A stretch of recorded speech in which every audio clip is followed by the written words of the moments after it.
다 함께 자리에서 일어나셔서 찬송가 21장을 부르시면서 하나님께 주일 사부 예배를 드리겠습니다.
할렐루야. 우리를 구원하신 구주 예수님만을 바라보면서 함께 찬양하며 나아가겠습니다.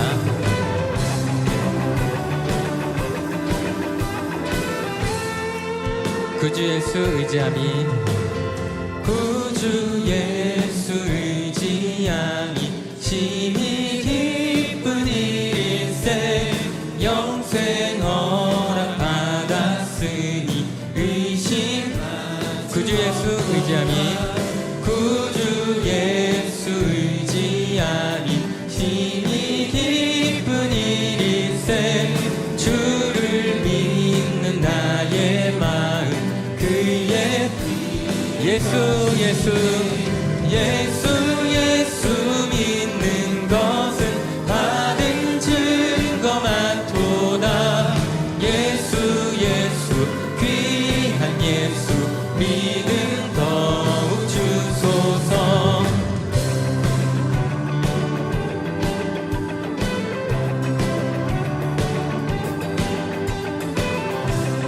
다시 한번 기쁨으로 찬양드리며 나아가겠습니다. 구주 예수 의지하여, 구주 예수 의지하여 죄악 벗어버리네. 안위 받고 영생함을 주께 모. 예수 예수 예수 예수 믿는 것은 받은 증거 많도다. 예수 예수 귀한 예수 믿음. 우리 다시 한번 예수 예수 예수 예수 믿는 것은 받은 증거 많도다. 예수 예수 귀한 예수. 이번에 우리 목소리로 나아가겠습니다. 구주 예수 의지함이, 구주 예수 의지하여 구원함을 얻었네. 영원 무궁지나도록 주여 함께. 예수 예수 예수 예수 믿는 것은 받은 증거 많도다. 예수 예수 귀한 예수 믿음. 예수 예수 예수 예수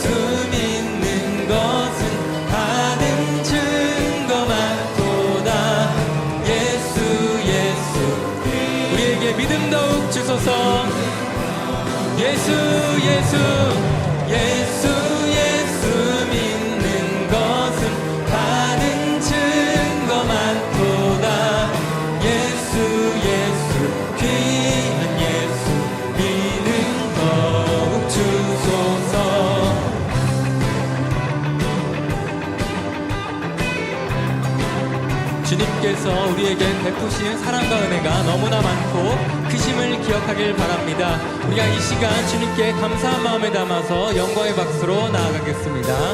우리 삶에 살아 역사하시는 주님 너무나도 감사드립니다.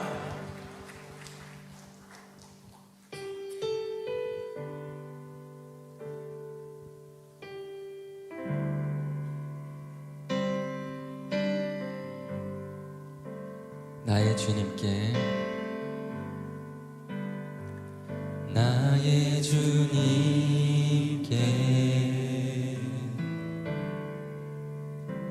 찬양 드리며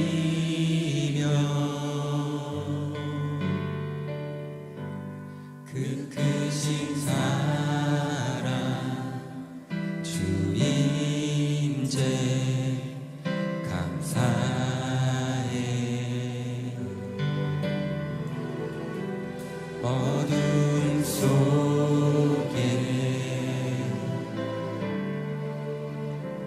찾아오셔서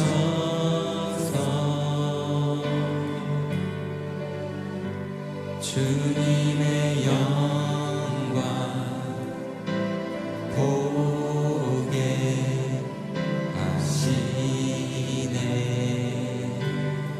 의심하는 나를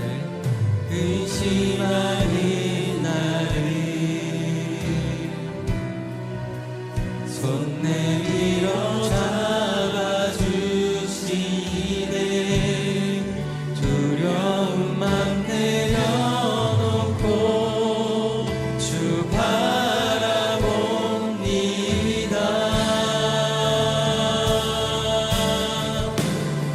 주님을 보게 하소서.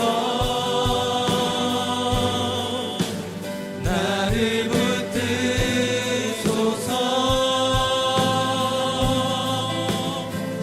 내 뜻과 내 생각 내려놓고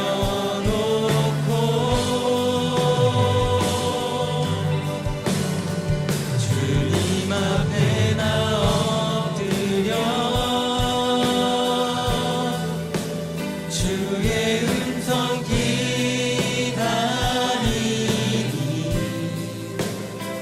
나를 부르실 때 믿음으로 걸어가리. 나의 주님께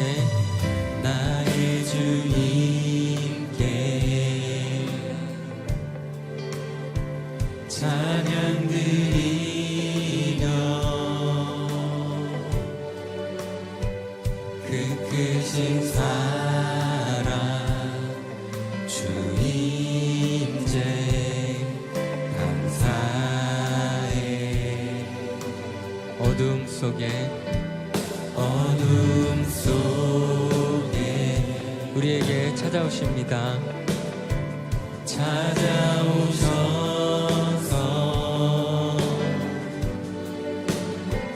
주님의 영광 보게 하시네. 의심하는 나를 이 시간 손 내밀어 잡아주십니다. 손 내밀어 잡아주시네. 두려운 맘 내려놓고 주 바라봅니다. 주님을 보게 하소서.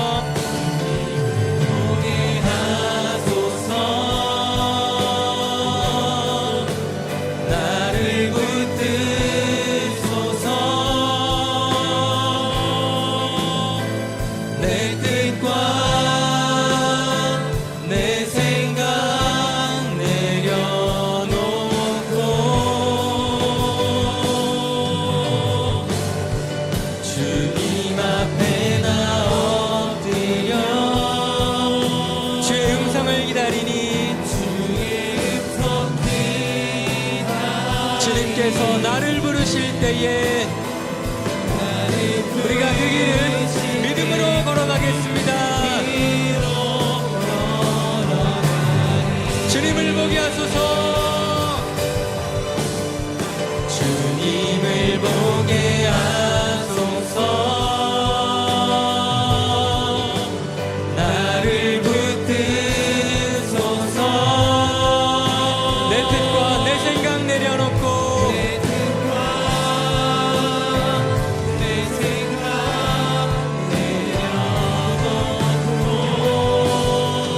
오직 주님 앞에 엎드리며 나아갑니다.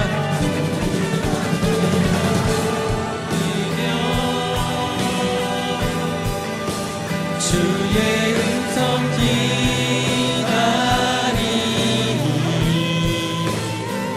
나를 부르실 때 믿음으로 걸어가리. 이 시간 함께 오늘들이 예배를 위해서 간절히 기도하며 나아가겠습니다.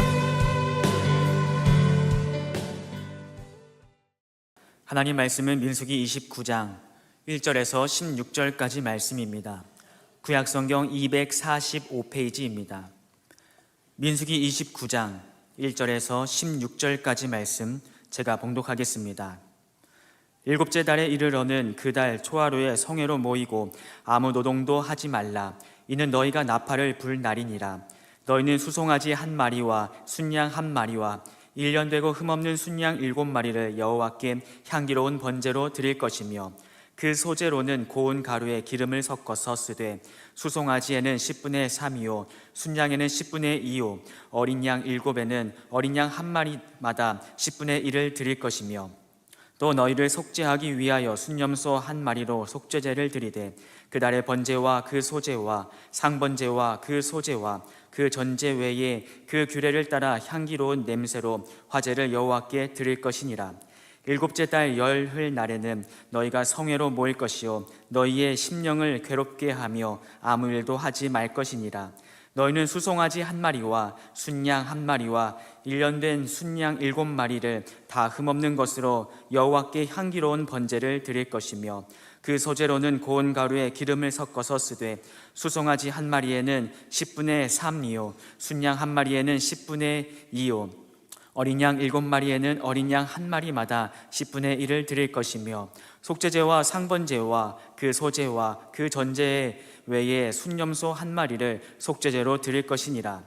일곱째 달 15날에는 너희가 성회로 모일 것이요 아무 일도 하지 말 것이며 이래 동안 여호와 앞에 절기를 지킬 것이라. 너희 번제로 여호와께 향기로운 화제를 드리되 수송아지 13마리와 순양 2마리와 1년 된 순양 14마리를 다 흠없는 것으로 드릴 것이며 그 소제로는 고운 가루에 기름을 섞어서 수송아지 13마리에는 각기 10분의 3이요 순양 2마리에는 각기 10분의 2요 어린 양 14마리에는 각기 10분의 1을 드릴 것이며 상번제와 그 소제와 그 전제 외에 순염소 한 마리를 속죄제로 드릴 것이니라. 아멘. 이 시간 시온 찬양대에 찬양이 있겠습니다.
할렐루야. 오늘은 민수기 강의 29번째 말씀으로 은혜 보존의 법칙이라는 제목으로 함께 은혜를 나누고자 합니다. 우리가 은혜를 받는 것도 중요하지만 받은 은혜를 잘 지키는 것, 잘 보존하는 것이 훨씬 중요해요. 이것을 은혜의 보존이라고 합니다. 성공하는 것도 중요하고 부자 되는 것도 중요하고 유명해지는 것도 중요하지만 그 받은 성공, 그 유명함, 그 힘을 끝까지 지키고 보존하는 것이 훨씬 중요합니다. 그래서 오늘 읽은 말씀을 중심으로 은혜 보존의 원칙에 대해서 말씀을 전하도록 하겠습니다. 모세의 인도하에 애굽에서 나와서 광야에서 40년 동안 정말 이런저런 고생을 하던 이스라엘 백성들이 꿈에도 그리던 약속의 땅, 가나안 땅 문턱에 이르렀습니다. 이때 모세는 큰 마음의 고민을 갖게 됐어요. 그래서 하나님 앞에서 두 가지 문제를 놓고 하나님께 답을 구하는 기도를 드렸습니다. 첫째 질문은 약속의 땅에 들어가서 광야 생활 40년 어떻게 했는가, 그것도 중요하지만, 과거도 중요하지만 앞으로 약속의 땅에 들어가서 우리가 어떻게 하면 정말 믿음 생활을 잘 할 수 있겠습니까? 하는 질문이었습니다. 광야 생활 40년을 돌아보니까 모세 자신이 생각해도 너무 부끄럽고 참담한 일들이 많았어요. 40년 동안 종살이 하던 애굽에서 구원받게 하고 수많은 기적과 축복으로 지켜주시고 보호해주시고 인도하신 분이 하나님이셨어요. 근데 이스라엘 백성들은 조금만 힘이 들면 원망하고 불평하고 모세와 아론을 대적하고 하나님 무시하고 버리고 우상숭배에 빠지는 참으로 말로 할 수 없는 그런 죄들을 반복적으로 지어갔습니다. 이런 일들로 인해서 어떤 사람은 불뱀에 물려서 죽고, 어떤 사람은 땅이 갈라져서 죽고, 또 어떤 사람은 칼에 맞아 죽고, 어떤 사람은 연병에 걸려서 죽는 재앙이 40년 동안 계속 반복적으로 일어났던 거예요. 그래서 모세는 이 부끄럽고 참담하지만 이제는 하나님 이제는 우리가 부끄럽지만 이제 약속의 땅에 들어가서 우리가 구원받은 백성이 됐으니까 이 약속의 땅에 들어가서는 이제 더 이상 광야에서 살았던 것처럼 살지 않고 어떻게 하면 믿음 생활을 잘 할 수 있겠습니까? 라고 질문을 했습니다. 이런 질문에 대해서 하나님은 민수기 28장에서 이렇게 대답을 했어요. 지난주에 말씀드린 거예요. 아침 저녁으로 꼭 하나님 앞에 문안 인사를 드려라. 하룻밤을 잘 지키고 눈을 뜨게 하신 하나님께 감사하고 그저 힘들다 어렵다 해도 하루를 지내놓고 저녁을 맞이하기엔 좀 하나님하고 얘기 좀 해라. 상번 제사, 데일리 오퍼링, 매일매일 하나님과 교통하는 제사를 드려라. 그리고 일주일에 한 번은 안식일, 지금으로 하면 주일을 꼭 이 주일을 지키면서 믿음을 지켜라. 그리고 매월 첫째 날은 온 가족들이 모여서 월삭 예배를 드리면서 내 믿음을 지켜라. 지금 하나님께서는 무슨 이제 약속의 땅에 들어가서 우리가 어떻게 믿음을 지킬 수 있습니까? 그렇지. 니네 옛날에 국력이 약해서 망했으니까 국력을 세우고 좋은 성을 쌓고 율법 딸딸 외우고 집 팔아 바치고 땅 팔아 바치고 흥과 티는 조금도 없이 살아라, 이런 얘기 한 것이 아닙니다. 요즘 말로 하면 예배 잘 드려라. 예배를 잘 드리면 내 믿음을 지킬 수가 있다는 거예요. 무슨 말씀입니까? 우리가 믿음을 잘 지키는 길은 다른 길이 없다는 거예요. 믿음을 잘 지키려면 하나님께 대한 제사, 예배를 잘 드리라는 말씀입니다.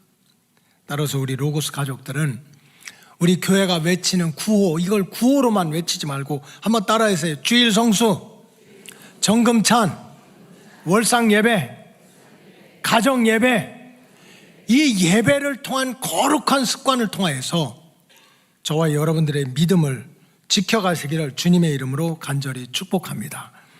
모세가 또 하나의 질문은 하나님, 주의 백성들이 어떻게 하면 하나님께로부터 받은 은혜가 너무 많은데, 앞으로 받을 은혜와 축복이 너무 많은데 이 받은 은혜와 축복을 뺏기지 않고 잃어버리지 않고 잘 지켜갈 수가 있습니까? 보존해 갈 수가 있겠습니까? 하고 질문을 했습니다.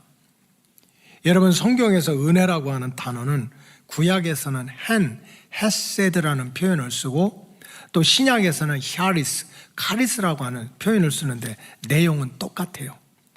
값없이 받는 사랑, 이걸 은혜라고 그래요. 아무런 공로 없이 받는 사랑과 축복을 은혜라고 그래요. 변함없이 뭐 줬다 뺏었다 하는 것이 아니라 내가 잘하든 못하든 환경이 바뀌든 바뀌지 않든 변함없이 누리는 은혜와 복을, 그런 사랑과 축복을 은혜라고 합니다. 그렇기 때문에 이 은혜라고 하는 말은 아무 데서나 쓰면 안 돼요. 무슨 짜장면 한 그릇 얻어먹었다고 당신의 은혜를 기억하겠습니다, 그렇게 해서는 안 되는 거지. 그래서 성경적으로 말하면 은혜는 땅에서는 딱 육신의 부모님한테만 쓰라는 거예요. 하늘에서는 하나님께만 쓰는 거예요. 그것이 헨이고 헤세드고 히아리스라는 은혜입니다. 그래서 이게 이 은혜라고 하는 것은 값없이 정말 아무런 조건도 없이 공로도 없이 받는 일방적인 무조건적인 변함없는 사랑을 바로 은혜라고 하는 거예요. 이스라엘 백성들이 애굽의 종살이에서 해방되어서 약속의 땅 문 앞에 이른 것은 100번 1000번을 말씀드려도 하나님의 은혜입니다. 무슨 모세와 아론이 이스라엘 백성들이 쌈잘해서 힘이 세서 군대가 있어가지고 바로왕과 싸워서 이겨서 애굽에서 구원받은 게 아니에요. 홍해바다가 갈라져서 이스라엘 백성들은 죽고 쫓아오던 애국 군대가 바닷속에 수장을 당한 것은 이스라엘 사람들이 무슨 토목 기술자, 무슨 전쟁 기술자, 바다를 가르는 장비가 풍성해가지고 이스라엘은 살고 애국은 죽은 게 아니에요. 모두가 값없이 베풀어 주신 자기 백성을 향한 하나님의 무조건적인 사랑, 무조건적인 선물이었어요. 이걸 은혜라고 그래요. 근데 이스라엘 백성들은 틈만 있으면 이 하나님께서 베풀어 주시는 은혜와 축복을 한순간에 망각하고 잃어버리고 무시하고 그러다가 스스로 쓰러지고 넘어지는 일이 너무 많았어요. 그래서 모세는 과거 40년 광야 생활을 기억하고 하나님, 이제는 우리가 약속의 땅에 들어가면 어떻게 하면 하나님 배신하지 않고 하나님의 은혜를 잃어버리지 않고 받은 은혜도 중요하지만 받을 은혜를 잘 지키고 살아갈 수가 있습니까? 하고 질문을 했던 것입니다. 질문을 했던 거예요. 여러분, 부모님의 은혜를 잃어버린 자식은 어떻게 됩니까? 내가 이따 청년부 때 더 세게 할 건데, 나를 낳아주시고 길러주시고 먹을 것 먹지 않고 입을 것 입지 않고 쓸 것 쓰지 않고 먹여주고 입혀주고 재워주고 키워주고 공부시킨 부모님의 은혜를 잃어버린 자식은 어떻게 됩니까? 그 자녀가 세상적으로 성공했던 부자해졌던 유명해졌던 인기가 누렸던 사람들은요, 불효자식이라고 그래요. 아무리 성공하고 떵떵거리고 큰 소리치고 유명해져도 자기 부모님의 은혜를 무시하고 망각하면 사람들은 불효자식이라고 그래요. 여러분, 영적인 세계도 마찬가지입니다. 영적인 세계도 하나님께로부터 받은 은혜와 복을 망각하면 결국은 하나님을 무시하거나 자기 잘난 맛에 교만 떨고 살다가 결국 하나님을 대적하는 영적인 불효자가 될 수밖에 없는 거예요. 그럼 망해도 영원히 망하는 존재가 된 것입니다. 은혜라는 것은 무조건적으로 아무런 공로도 없는데도 일방적으로 변함없이 받았던 사랑과 축복을 뜻해요. 물론 나는 알아요. 여러분들 자녀들은 어릴 때부터 큰 공로가 있고 정말 가정을 위해서 수고한 게 많아서 여러분들은 먹을 것 먹지 않고 입을 것 입지 않고 그렇게 지금까지 자녀들을 사랑하고 있는 줄로 믿습니다. 또 졸다가 아멘 하셔. 저기 우리 한솔이가 앉아있는데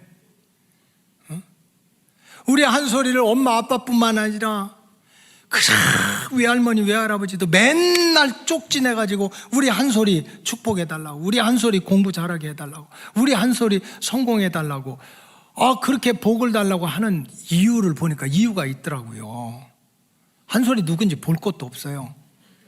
한솔이는요, 난지 3일 만에 집안 청소를 했대요. 100일이 되니까 나가서 편의점 가서 알바를 해가지고 생활비를 도와줬다나. 초등학교 1학년 때는 나라를 지켰대요. 이렇게 훌륭한 공로가 많아가지고 외할머니, 외할아버지 그냥 다 나서가지고 지켜줘야지, 사랑해줘야지, 축복해줘야지 그랬대요. 우리가 그래서 은혜를 받는 게 아닌 거지. 나는 아무 공로 없는데도 그냥 내 자녀라는 이름 때문에 무조건적으로 사랑하고, 아무 공로가 없이 사랑하고, 쓰러지고 넘어지는데도 지켜주고 보호해 준 것, 이걸 갖다 하나님의 은혜라고 그래요. 근데 이스라엘 백성들은 그렇게 수많은 은혜를 받았음에도 불구하고 틈만 있으면 잃어버리고 망각하고 쓰러지고 넘어지는 인생길을 계속 살았어요. 저와 여러분들은 성경적으로 말씀드리면요, 누가 뭐라고 해도 하나님께 큰 은혜를 받은 사람들이야. 하나님께 사랑받고 복을 받은 사람들이야. 남들이 얘기하기 전에 내가 내 자신을 알잖아요. 여러분들 만보를 알잖아. 나도 아는데, 내 스스로도 아는데, 그저 내가 생각하면 안 그런 척하고 이렇게 거룩하게 앉아있지만, 거룩하게 설교하고 있지만, 내가 생각해도 알고 지은 죄 모르고 지은 죄들이 얼마나 많아요.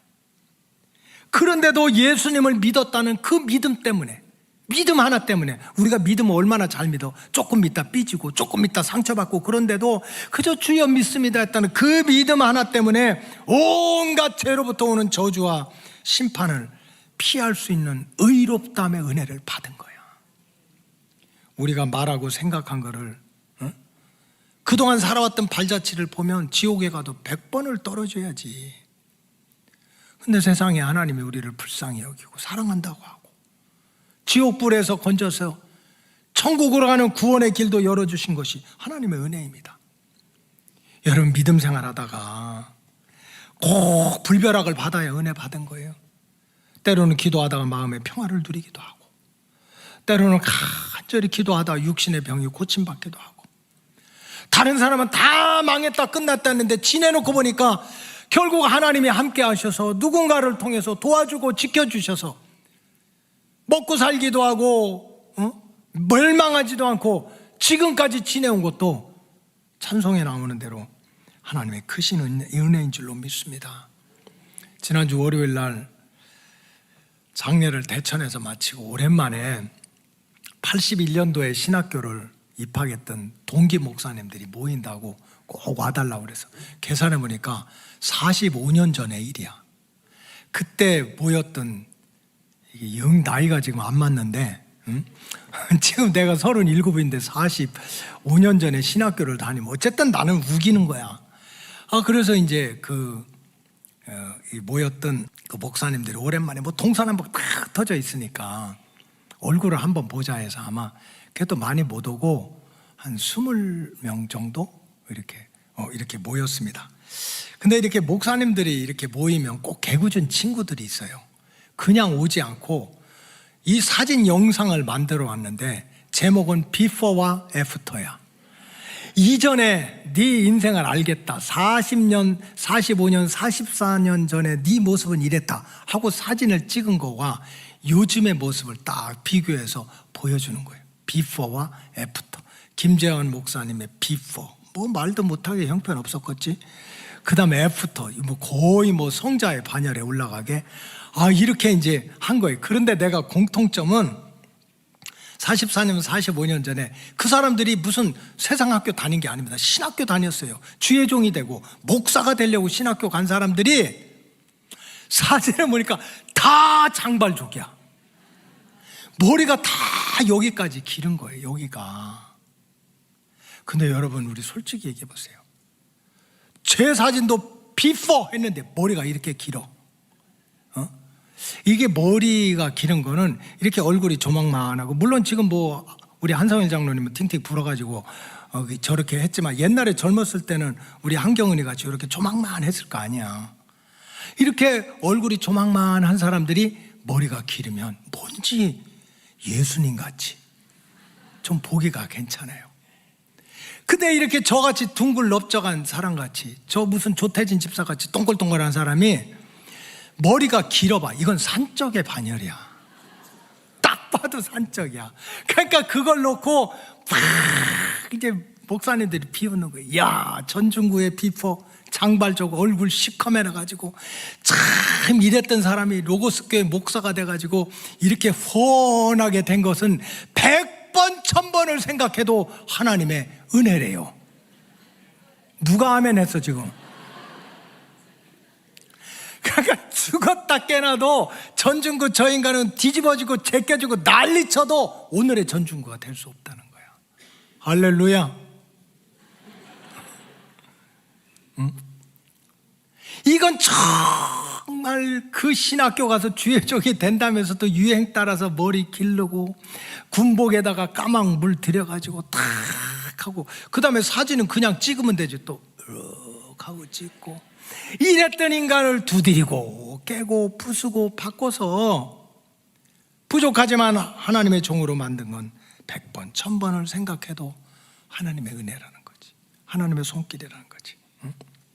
정말 우리는, 저와 여러분들의 인생은 광야길을 살아갔던 이스라엘 백성들처럼 말도 못하는 수많은 은혜와 축복, 사랑을 일방적으로 공로도 없이 아무런 자격도 없이 받았는데도 까마귀 고기를 사 먹었는지 잃어버리고 무시하고 하나님 배반하고 그러다가 결국은 자꾸 은혜와 복을 빼앗기고 받을 복을, 은혜를 잃어버리고 산다는 거예요.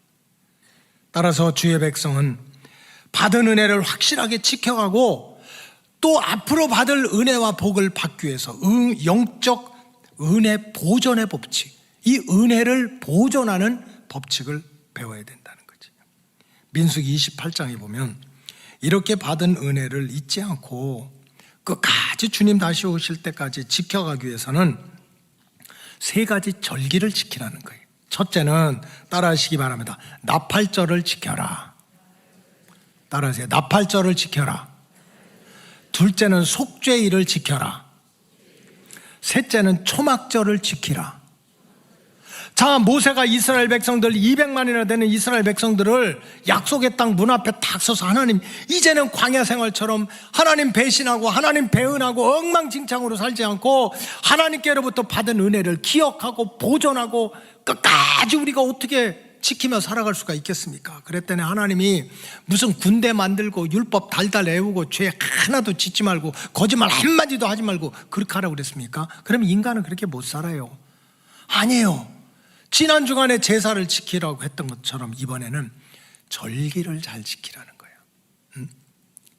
나팔절을 잘 지키고 속죄일을 잘 지키고 초막절을 잘 지켜라 하는 것이 오늘 읽은 내용입니다. 나팔절은 어떤 날입니까? 민수기 29장 1절에 보니까 7째 달에 매년 유대인의 달력으로 7월 이르러 초하루에 7월 1일에 성회로 모이고 아무 노동도 하지 말고 너희가 나팔을 부러제끼라고 그랬어요. 나팔을 부러제껴라. 매년 7월 1일에는 여러분 이스라엘 역사에서 나팔을 분다는 것은 아무에게나 아무 날이나 부는 게 아닙니다. 그냥 지나가는 사람에게, 강아지한테 그냥 부 하고 나팔을 부는 게 아니에요. 이스라엘에서 나팔절에 나팔을 부는 그 절기는 왕이 행차하거나 왕이 그렇게 왕관을 쓰는 대관식을 할 때 뿍 하고 양강 나팔을 불어줬어요. 이게 나팔절의 의미는 뭡니까? 뿌 부는 그 소리 속에는 우리의 왕은 하나님이시다. 우리의 통치자는 하나님이시다. 우리를 보호하시고 책임지는 분은 하나님밖에 없다. 이게 나팔절이야. 나팔을 부는 거는 괜히 악기를 불라는 것이 아니라 1년에 한 번씩 뚝 부르면서 나의 왕은 하나님이고 나의 통치자는 하나님이고 내 생사복을 주관하는 분은 하나님이라는 것을 나팔을 불듯이 입으로 고백하라는 거예요. 입으로 고백하라. 여러분, 왜 우리가 하나님을 향한 신앙을 자꾸 잃어버립니까? 왜 하나님께로부터 받은 은혜와 복을 자꾸 망각하며 살아갑니까? 여러분 지금 속고 있는 거예요. 그것은 목사님 그야 내가 너무 세상살이가 바빠서 힘들어서 어려워서 그래서 하나님을 자꾸 잃어버리는 거죠. 이렇게 하는데 그렇지 않아요. 성경적으로 말씀드리면 정말 하나님이 내 인생의 진정한 왕이고 나의 통치자고 나를 책임져 주신다는 이 고백, 이 나팔을 불지 않으니까 하나님의 은혜를 저절로 잃어버리는 거예요. 하나님이 내 인생의 왕이요, 하나님이 내 인생의 통치자요, 하나님이 내 인생을 책임지는 분이라는 이 사실을 잃어버리게 되면 어떤 일이 일어나는 줄 압니까? 하나님이 아닌 세상 다른 것을 내 왕으로 붙잡고 사는 거예요. 인간은 혼자 못 살아요. 무언가는 의지하고 무언가는 붙잡고 살아야 돼. 근데 하나님이 내 왕이야, 하나님이 내 통치자야, 세상이 뒤집어지든 제껴져든 나를 책임지는 분은 하나님이시오 하는 이 나팔을 부는 신앙이 없으면요, 우리는 다른 거 붙잡는다니까. 어떤 사람은 죽어라고 돈 붙잡고 하나님이라고 그러고, 어떤 사람은 죽어라고 명예 붙잡고 하나님이라고, 어떤 사람은 죽어라고 권력 붙잡고 하나님이라고 하고, 그래서 그 권력이 전부인 줄 알고 권력 따라가다 죽기도 하고. 하나님을 안 붙잡으면, 하나님을 왕으로 선포 안 하면 세상에 무엇인가를 왕으로 섬기게 돼 있어요. 그러니 세상 것을 왕으로 섬기게 되면 어떻게 됩니까? 하나님과 점점 멀어지고 세상 심판받고 세상 멸망할 때 같이 무너지고 마는 거예요. 그래서 우리가 어떻게든지 받은 은혜를 지키고 앞으로 받을 은혜를 지키기 위해서는 그저 규칙적으로 하나님이 내 왕이시라고, 내 인생의 주인이라고, 나의 통치자라고, 나를 책임져 주시는 분이라고 하는 고백이 입에서부터 나와야 돼요. 할 말 다 하면서 그냥 미주알 고주알 할 말 다 하면서 그냥 하나님이 내 인생의 왕입니다, 가정에서도 직장에서도 인생에도 한마디도 하지 않고 산다면 이건 나팔절을 지금 지키지 않고 있는 거예요. 성경에 보면 그 어떤 어려움과 시련 속에서도 승리하며 살아갔던 주인공들은요, 우리와 엄청난 다른 사람들입니까? 흠도 티도 없고 죄도 안 짓고 율법의 박사들이 아니에요. 우리랑 똑같은 사람들이야. 근데도 그 사람들이 어떤 환경 속에서도 그들이 이기는 자가 되고 승리하는 자가 됐던 이유가 뭡니까?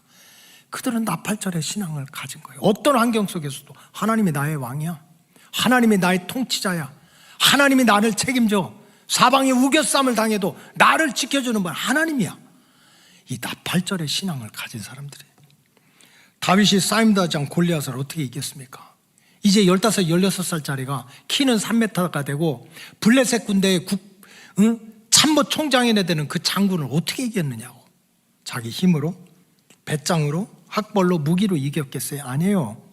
사무엘상 17장 47절을 보니까 또 여호와의 구원하심이 칼과 창에 있지 아니함을 내가 알려주겠다. 칼과 창 가지고 너희는 꼼짝 마라 하는 골리앗 앞에 다윗이 얘기하는 거야. 어허, 너 지금 칼과 창 가지고 나를 잡으려고 하는데 그게 아니라는 걸 알려줄게. 사무엘상 17장 47절을 보니까 전쟁은 누구에게 속했어요? 여호와께 속했다는 거예요. 이기고 지는 것, 살고 죽는 것, 행복하고 불행해지는 것, 성공하고 실패하는 것 누구 손에 달려있어? 하나님 손에 달려있다는 거야. 하나님이 왕이라는 거예요. 그 나팔절의 신앙, 그 나팔절의 절기를 지키는 그것이 다윗을 이기는 자로 만들었어요. 여러분, 포로로 잡혀갔던, 어린 나이에 포로로 잡혀갔던, 바벨론의 포로로 잡혀갔던 다니엘도 마찬가지예요. 다니엘서 6장 10절에 보니까 다니엘이 조서에 왕의 도장이 찍힌 것을 보고도, 무슨 도장입니까? 바벨론의 왕 다리오가 나를 왕으로 섬기지 않고 바벨론의 신을 섬기지 않는 인간들은 불 속에 집어넣든지 굶주린 사자굴 속에 집어넣겠다는 거야. 이게 왕이 도장을 꽝 찍어서 전국에 돌렸어요. 그걸 알고도 자기 집에 돌아가서는 윗방에 올라가서 예루살렘으로 향한 창문을 열고 전에 하던 대로 하루에 3번씩 무릎을 꿇고 기도하여 그게 하나님께 감사했다. 왜 그랬을까요? 다리오가 내가 왕이야, 바벨론의 신이 진짜 신이, 암만 떠들어도 뭔 소리야? 나의 왕은 하나님이셔, 나의 신은 하나님이셔, 나를 통치하는 분은 하나님이셔 하는 나팔절의 신앙을 지키고 나팔절의 신앙을 고백하니까 어떤 자리에서도 이기는 자리로 하나님이 은혜를 지켜주시고 베풀어 주신 줄로 믿습니다. 이게 나팔절 절기의 법칙입니다. 나팔절이라는 건 단순하게 7월 2일 날 이스라엘 사람들이 모여서 부하고 나팔 한번 불어라 그런 것이 아닙니다. 변함없이 규칙적으로 하나님이 나의 왕이시라고, 나의 통치자라고, 나를 진짜 책임져 주시는 분이라고, 그럴 때 세상 것을 왕으로 붙잡지 않게 되는 거고, 그럴 때 하나님께로 받은 은혜와 복을 끝까지 보존하고 지켜가게 될 줄로 믿습니다. 둘째로 하나님은 그 가나안 땅 앞에 있는 이스라엘 백성들한테 어떻게 하면 받은 은혜를 지키고 앞으로 받을 은혜를 끝까지 지켜갈 수 있느냐, 속죄일을 지키라고 그랬어. 속죄일. 민수기 29장 7절에 보면 일곱째 달 열흘 날에는, 7월 10일 날에는 너희가 성회로 모여라. 너의 심령을 괴롭게 하며 아무 일도 하지 마. 네 심령을, 네 마음을 네가 괴롭게 하라는 거야. 여러분, 우리는 다 내 마음 편해지기 위해서, 내 마음 행복해지기 위해서 다른 사람 미워하기도 하고 욕하기도 하고 거짓말하기도, 나 하나 편하자고. 근데 그게 아니야. 7월 10일 날은 모여서 내 마음을 네가 괴롭게 하라는 거예요. 11절에 보면 속죄제와 상번제와 그 소제와 그 전제 외에 수렴소 한 마리를 속죄 제물로 드리면서 내 마음을 괴롭게 해라. 이게 무슨 소리입니까? 죄를 사함받기 위한 그런 은혜를 받기 위해서 소나 양을 잡아서 피를 흘리면서 내 심령을 괴롭게 하라. 내 심령을 괴롭게 하라. 이 내 심령을 괴롭게 하라고 하는 뜻은 뭡니까? 자기 마음을 자기 스스로 아프게 하라는 거예요. 자기 가슴을 치라는 거예요. 내가 하나님 앞과 사람들 앞에 죄인인 것을 알고 그저 다른 사람 가슴 치려고 하지 말고 자기 가슴을 쳐라. 자기 마음을 고통스럽게 해라. 변명하지 말고 누구 때문에 세상이 이렇게 돌아가서 그러지 말고 자기 마음을 고발하라는 거예요. 쉬운 성경에 보면은 심령을 괴롭게 하라는 말은 자기 마음을 치면서 회개하라는 거예요. 지금 예수님이 예루살렘 성전에 갔더니 이 바리새인과 율법사들이, 율법의 박사들, 성공자들입니다. 막 하나님 앞에 금동전 드리고 은동전 드리고 나는 의롭다고 하고 나는 잘났다고 하는데 예수님을 겉들어 보지도 않는 거예요. 그러면서 저 한쪽 구석에서 하나님을 쳐다보지도 못하고 자기 가슴을 치며, 이게 자기 심령을 괴롭게 하는 거예요. 하나님, 내가 죄인입니다. 내가 부족합니다 하는 그 세리를 보고 하나님이 저자가 정말로 하나님께 구원받고 사랑받을 자라고 칭찬하셨어요. 여러분, 우리 인생들은 육신을 가지고 세상을 살아가기 때문에 내가 원하든 원하지 않든 때로는 세상의 죄가, 세상의 유혹이, 마귀 사탄이 우리 몸과 마음을 흔들어 놓을 때가 있어요. 이때 회개해가지고 죄악의 영을 씻지 못하면 위로부터 내려오는 은혜도, 앞으로 받을 은혜도 하나님 막는다는 거예요. 나팔절의 신앙만 가지고 안 된다는 거예요. 하나님 내 왕이십니다. 나의 통치자입니다. 하나님이 내 책임집니다. 이런 신앙만 가지고 안 된다는 거예요. 베드로를 보세요. 사람들이 다 모였을 때 예수님 물었어요. 사람들이 나를 누구라고 하느냐. 어떤 사람은 뭐 엘리야라고 하고 어떤 사람은 선지자라고 하고 어떤 사람은 모세라고 합니다. 아까 베드로가 너는 누구라고 했느냐 예수님 물었더니 주는 그리스도시고 살아계신 하나님의 아들이십니다. 왕이십니다. 나의 통치자입니다. 나를 구원해 주시는 분입니다. 예수님이 얼마나 기분이 좋았던지 잘했다 하고 베드로한테 선물을 줬는데 너한테 천국 열쇠를 맡기겠다는 거예요. 음부의 권세가 너를 틈타지 못하고 내 믿음 위에 교회를 세우겠다는 거예요. 이렇게 나팔을 불고 입으로 시인했던 베드로, 이렇게 칭찬받았던 베드로가 나중에는 어떻게 됐습니까? 마태복음 26장 69절에 보니까 베드로가 바깥들에 앉았더니 한 여종이 나와서 이르되 너도 갈릴리 사람 예수와 함께 있었다. 환경이 바뀌고 수천 명이 예수님 따라다니면서 예수님이 최고라고 왕이라고 막 할 때는 나 예수님 제자야, 나 수제자야 폼 잡았던 베드로가 예수님 잡히시고 고난받고 침뱉음 당하고 조롱당하니까 한순간에 마음이 바뀐 거야. 환경이 어려우니까, 죽기 싫으니까. 그래서 뭐라고 그랬습니까? 70절에 보니까 베드로가 모든 사람 앞에서 부인하여 이르되 나는 내가 무슨 말을 하는지 알지 못하겠다. 예수님 부인하고 나중에 저주까지 했어요. 이게 우리의 모습이야. 우리가 말씀 듣고 은혜 받고 막 성령 받아가지고 나팔절에 신앙을 가지고 세상이 뒤집어져도, 세상이 흔들려도 나는 오직 하나님을 내 왕으로, 내 통치자로, 나를 책임지시는 분으로 믿고 살겠습니다 하다가도 누군가 눈을 흘기면, 누군가 상처를 주면, 먹고 사는 게 힘들면 한순간에 배반하고 쓰러질 수밖에 없는 우리들이 바로 저와 여러분들의 모습이에요. 근데 그 영을, 그 쓰러진 영, 죄악된 영을 그냥 둬서는 안 된다는 거예요. 그 죄악의 영을 씻어야 된다. 이걸 성경에서는 회개라고 그래요. 우리가 회개하라는 설교를 하게 되면 성도님들 누구나 마음이 불편해요. 은혜 받아라, 아멘. 축복 받아라, 아멘. 왜 아멘 안 해요?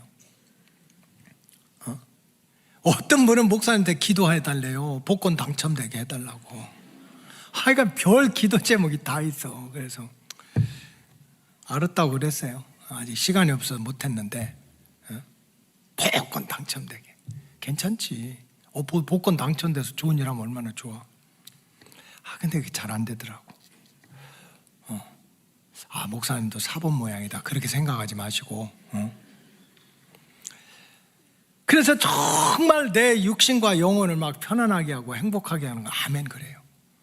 회개해라 그러면 둘 중에 하나 화가 나. 뭐 나만 잘못했나? 그리고 회개하라면 내가 의기가 딱 소침해져요. 자신감이 떨어져. 근데 그건 몰라서 그래요. 여러분, 회개는 절대로 우리를 불편하게 하거나 우리를 망하게 하는 게 아니에요. 위로부터 내려오는 은혜와 복을 가로막는 것은 가장 좋은 은사와 선물이 야고보서 1장 17절에 보면 온갖 좋은 은사와 선물이 다 위로부터, from the above, 하나님으로부터 온다는 거예요. 건강한 거, 물질의 복을 받는 거, 잘 쓰임 받는 거, 자녀가 잘 되는 거, 하나님께 영광 돌리는 거, 이게 다 위로부터 온대. 근데 위로부터 오는 은혜를 막는 게 있다는 거야. 그게 뭡니까? 이사야 59장 1절에 보니까 여호와의 손이 짧아서 구원하지 못함도 아니고 귀가 둔해서 듣지 못하는 것도 아니래요. 오직 너희 죄악이 너희와 하나님 사이를 갈라놨다, 막아놨다는 거예요. 너희 죄가 하나님의 얼굴을 가려서 하나님 못 듣는다는 거지. 결국 우리와 하나님 사이에 가로막혀 있는, 눈에 보이는 보이지 않는 이 죄 때문에, 죄담 때문에 위로부터 내려오는 은혜가 막히고 앞으로 받을 은혜가 막힌대요. 그래서 이 죄악의 담을 허물어야 된다. 이거를 회개라고 그래요. 그러니까 알고 보면 회개는 축복의 통로인 거예요. 그래서 예수님은요, 회개하면 천국이 찾아온다고 그랬어요. 천국이 찾아온다는 거예요. 여러분들 왜 교회 왔습니까? 이 바쁜데, 세상에 좋은 게 얼마나 많은데. 한강에 가서 뛰든지, 그것도 할 걸 없으면 젊은 사람들은 돈 주고 가서 그냥 이 클라이밍인가 뭐가 해가지고 아주 좀 아둥바둥 좀 매달려 보든지, 자전거 타고 돌아다니든지, 운동을 하든지 하지. 왜 여기 와서 이렇게 앉아 계세요? 여러분들 누가 뭐라고 해도 믿음이 없든지 있든지 자원에서 왔든지 억지로 끌려와서 왔든지, 두 사람은 끌려온 것 같아. 이렇게 하고 앉아있어. 저와 여러분들이 이곳에 오신 이유는 한 가지예요. 정말 부족하지만 내가 하나님 믿어서, 나 때문에 우리 부모가 잘 되고, 나 때문에 자녀가 잘 되고, 나 때문에 가정이 잘 되고, 나 때문에 여러분들의 인생이 잘 되기 위해서 하나님을 믿는 줄로 믿습니다. 정말 내 인생 엉망진창되게, 가정 엉망진창되게, 내 인생 엉망진창되게 교회 가서 하나님 믿다 망해보자, 이런 사람이 누가 있겠느냐고. 무슨 신앙생활을 거칠애로 하면 안 돼요. 뭐 예수 믿는 사람 복 받으려고 그렇게 유치한 소리 하느냐고 하지 말라고. 받기 싫으면 말을 하고 그래요. 정말 저와 여러분들이 부족하지만 하나님 앞에 나와서 이렇게 기도하고 말씀 듣고 때로는 찬양 듣고 하는 이유가, 부족하지만 나 때문에 내 자녀가 잘 되고 부모가 잘 되고 형제가 잘 되고 인생이 잘 되기 위해서, 그래서 이 땅에서부터 복을 받아 하나님을 기쁘시게 하기 위해서 이 자리에 오신 줄로 믿습니다.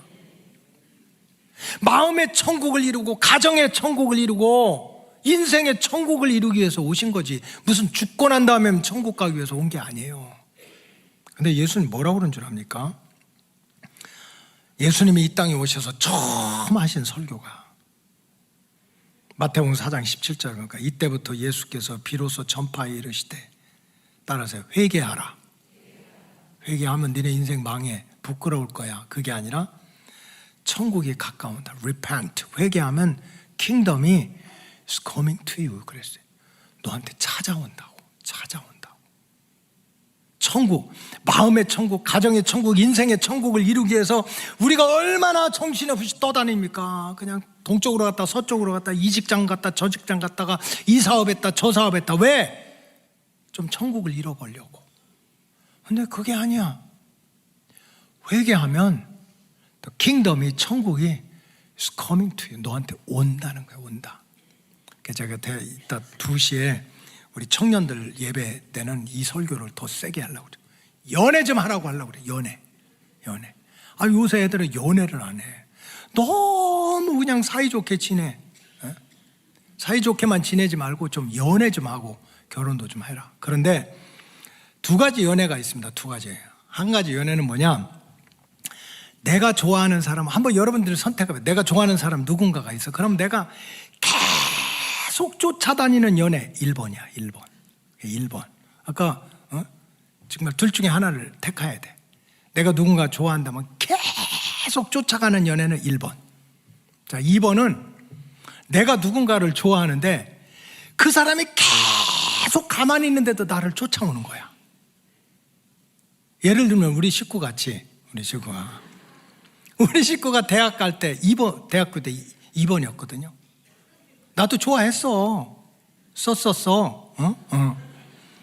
근데 나도 좋아했지만 계속 날 쫓아오는 거야.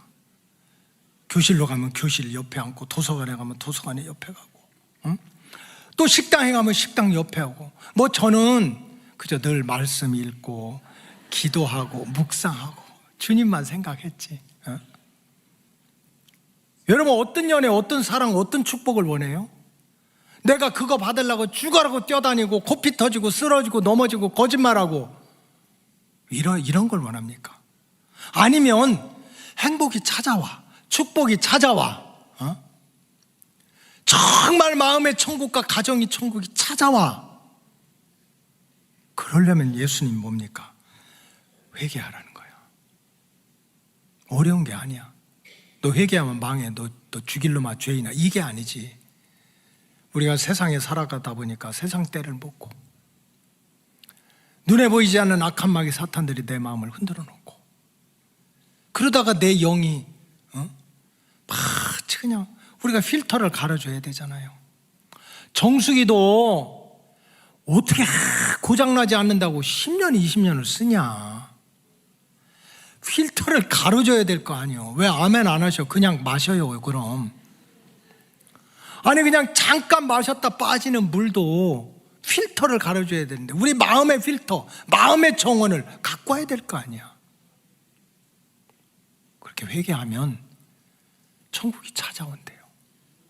받은 은혜를 지키고 받을 은혜를 또 지키게 된다는 거지. 성경에 보면 인생들이 죄가 많아서 하나님의 은혜와 복을 잃어버린 게 아닙니다. 회개하지 않아서 은혜와 복을 잃어버렸어요. 어떤 사람은 그래요. 아유, 교회 가면 맨날 회개하라. 오늘 죄 짓고 내일도 또 회개할 거. 뭘 또 회개하라고 그러냐고. 맨날 할 거. 그런 사람한테 이렇게 얘기하세요.